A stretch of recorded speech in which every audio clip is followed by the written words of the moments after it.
Hi, everyone. This is Phil Travis, and it is week 8 here at EOU, History 458, Civil War and Reconstruction.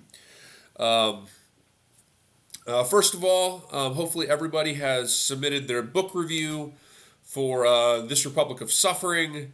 Hopefully everybody followed the directions for that review so that nobody loses any unnecessary points. I will get those graded within the week. Probably expect by the end of the week, but I'll be working on them, uh, during the week. So you should see those grades coming in pretty soon. We should all be working on our research papers now. This week we do have a quiz, and I've extended the time limit on the quiz to 35 minutes. It's kind of like our other quizzes.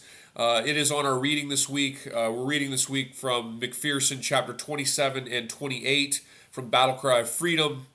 I also have listed in the reading assignments, readings and assignments, I also have listed This Republic of Suffering. But of course, you've already read that. I just have it in there because we're going to be discussing that this week. So, McPherson 27-28, we'll also be discussing This Republic of Suffering. We have a quiz this week. The quiz is on chapter 27 and 28 from Battle Cry of Freedom, our reading this week. And I've given you a 35-minute time limit, so everyone has a little extra time on it. I don't want anybody to run out of time. Just make sure you read closely and try to highlight what you think are important ideas in the text. You'll realize if you highlight even thoroughly, it gives you the ability to skim read quite quickly. So what I would recommend doing is reading very closely, using a highlighter, then skim your highlights, 2 or 3 times before you take the quiz, and you will find yourself, I think, much more prepared for the quiz. Now, how much do you highlight? I highlight when I was, whether it was graduate school or whether it was undergraduate courses, I used to highlight a lot. Every time I was reading, I kind of felt like everything was important, so I was highlighting a lot. I probably highlighted too much, but I think it's better to highlight more than less. So if you're reading and you've got a highlight here and there every 3 pages, that's not enough. Generally speaking, I would be using my highlighter on every page, so you have some some major key ideas from each page.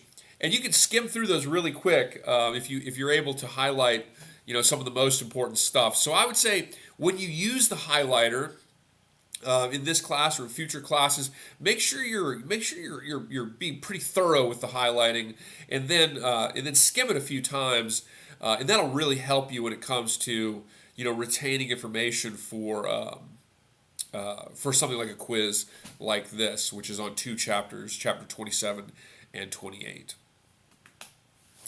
So let's see here. We should be working on our papers. This week we're going to be looking at the end of the war. We'll be talking about the end of the war period this week. We'll also be talking about its ramifications next week and the following week as we get into the period of Reconstruction. In the last week of class, I think it'll be a good opportunity for us to discuss, the memory of the Civil War, which of course is very significant in American history, obviously, and it's something that very recently we've really encountered the significance of how the Civil War is remembered. As I'm sure some of you remember, the controversy over certain monuments, particularly in Charlottesville, the monument of Robert E. Lee, but that's just one of many, and the controversy and discussion over monuments to Confederate leaders and to the Civil War. Particularly those monuments constructed during the 19-teens, 20s, 30s, and beyond. And so we'll be discussing that in week 10 as how Americans remembered the Civil War, how Americans remembered the Reconstruction period was really significant to the next century of American history, and in a lot of ways there's legacies of that we are still dealing with today. So I'm hoping we'll finish the course there and we'll have some real present conversations about some of these things. But this week we are finishing the war, 1864, 1865. We're going to be looking at things like the Siege of Petersburg, Virginia, the Siege of Richmond, and these types of things. Sherman's march to the sea, of course. In the latter stages of the American Civil War, particularly after Gettysburg and Vicksburg, after those wars that came, those battles that culminated in the summer of 1863, particularly Vicksburg and Gettysburg, the war in many cases you really say is more or less over for the South.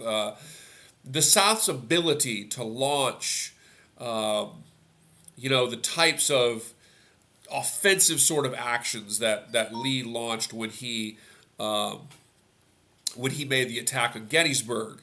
Those types of battles that would be fought in and around the U.S. Capitol with the goal of winning enough crushing victories to gain international recognition, and likewise Washington to acknowledge the South as a sovereign state. That ability after Vicksburg and Gettysburg in the summer of 1863 is really it's really gone.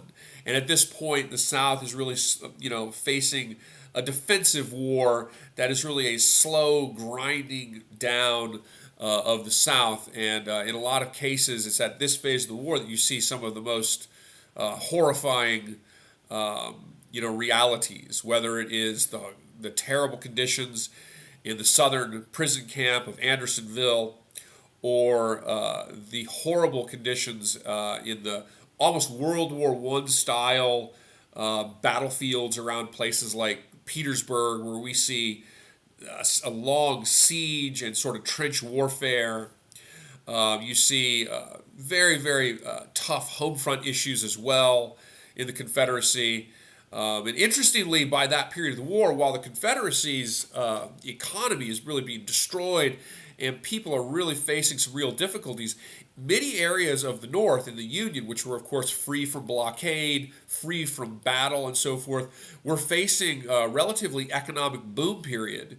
And so you really can look at those two things, and it's clear at this point that the South is facing an inevitable defeat here. They're facing in 1864 and 65. It is a grounding total war on the South. It really is, by the way, I should note, the period of the Civil War in the latter stages in 1864 and 65 is probably the first modern case of what we might call total war, where literally every aspect of the enemy's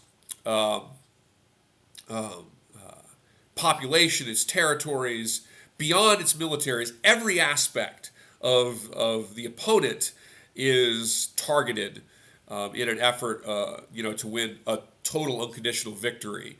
The only other modern example, or maybe the most common modern example of total war, of course, is World War II.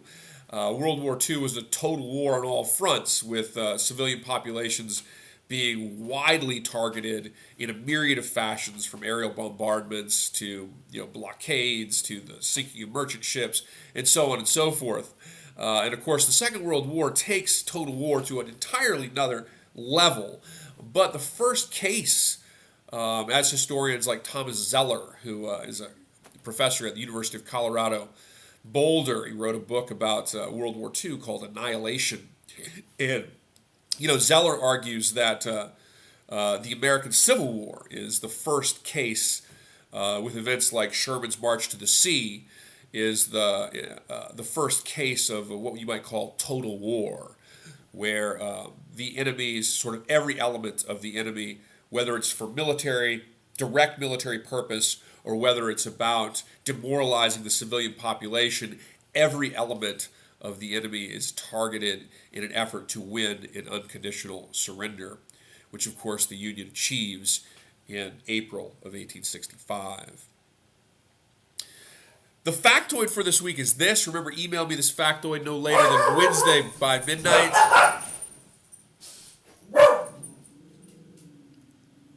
Mossy, come here. You're not going to mess up my announcement, Moss. The factoid for this week is this. Danville, Virginia, a relatively small community in the south side of Virginia near the border of North Carolina. Danville, Virginia became the last capital of the Confederacy. After April 2nd, April 3rd, Richmond is defeated. Richmond is taken by the Union forces. Jefferson Davis flees. The government flees not that far away to Danville, Virginia. Jefferson Davis gives a sort of statement that suggests that the war is still on and that they don't have to defend Richmond anymore and they can keep fighting in different ways. But the war is really defeated. In less than a week later, Robert E. Lee will surrender at Appomattox Courthouse in Virginia. And that surrender really is, the final end to the Civil War as Lee surrenders to the army of Ulysses S. Grant. But the factoid is that Danville, Virginia, has a sort of interesting characteristic of being the final and last capital of the Confederacy.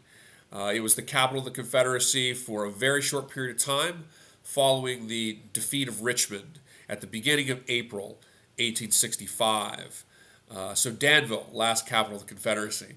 Sorry for the puppy dogs barking there.